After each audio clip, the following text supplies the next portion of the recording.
Have you ever looked at a game character and thought, wow, that's a lot of color there, but not in a good way? Color is one of the most important tools in character design. Design often stick to just one color, but sometimes that makes it a little boring. So, what if we used two or even more colors and made them work together? Keynote: work together. My name is Felisitas, a certified overthinker and character designer, and today let's talk about what games can learn from Precure's use of multiple colors in character design. One color designs are common for a reason. They're safe, easy to read, and instantly associated with a specific mood or archetype. Blue, cool and calm. Red, passionate or dangerous. Black, mysterious and edgy. A character dominated by one color is also recognizable and iconic, even from a distance or in a fast-paced scene. Think of Mario's red, SpongeBob yellow, Sonic's blue, or Link's green. It communicates personality, power, and even narrative. That's why many designers stick with a single color approach in designing their character. But it gets boring. So what if we add more colors to spice things up? Well, that's where things get tricky. Some video game characters try using multiple colors, and the result is, let's say, questionable. One of the infamous example is the main character from Fire Emblem Engage. Now, what is Fire Emblem Engage? Fire Emblem Engage is the 17th installment in the Fire Emblem series, released on January 20, 2023 for the Nintendo Switch. Earlier, the protagonist of Fire Emblem Engage caught the player's attention when they are shown to the player. With a dramatic high-contrast design, their long flowing hair is sharply split down the middle, vibrant red on one side, electric blue on the other, and this bold color divide continues through their outfit, which features a sleek white base accented with gold, layered fabric, ornate armor, and a flowing cape. Their heterochromatic eyes, one red, one blue, echo this stark duality, whether male or female.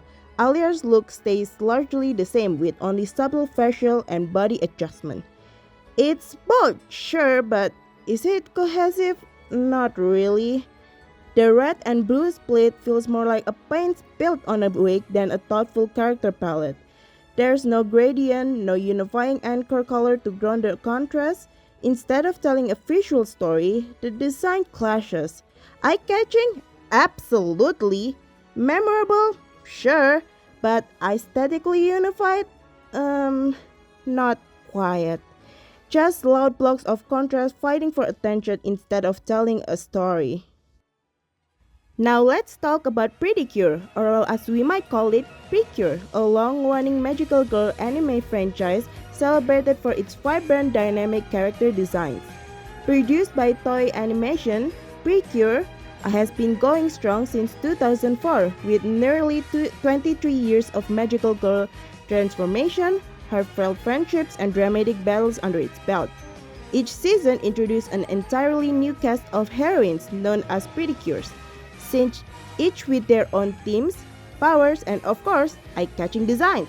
With over 20 series and more than 80 cures, that's a lot of character design, and it's one of the franchise's greatest strengths, and similar to the singular color for their singular design approach. Pick your character are never shy with color. However, after their 10th year and their 11th installment, it shows how they become more experimental with their character and start introducing some character design with two or more color in a single design. But here's the magic. It works! Why? Well, let's see where this magical girl design did better compared to the high-budget games. Take Cure Felice, a cure that also shared the same name as me, coincidentally. For example, her main colors, green and pink. Sounds like an odd pairing. On paper, it could be chaotic, but on the design, it's harmonious.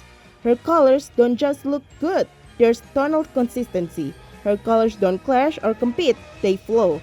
Her hair, dress, and transformation effects also show this. Nothing screams for attention because everything is integrated. It's elegant, emotional, and quite storytelling through design. Now let's contrast this with earlier again from Fire Emblem Engage. Red and blue, define and fell. It's a bold visual statement again. One half of the hair red, the other blue. It immediately signals duality, but it also feels too blunt. Less nuance, more label. The color split tells you what to think instead of letting you feel it. And beyond the hair, the rest of Eliar's design doesn't always carry those core colors gracefully.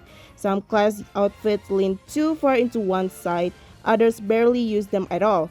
The result feels unbalanced, sometimes elegant, sometimes visually inconsistent. And here's the issue.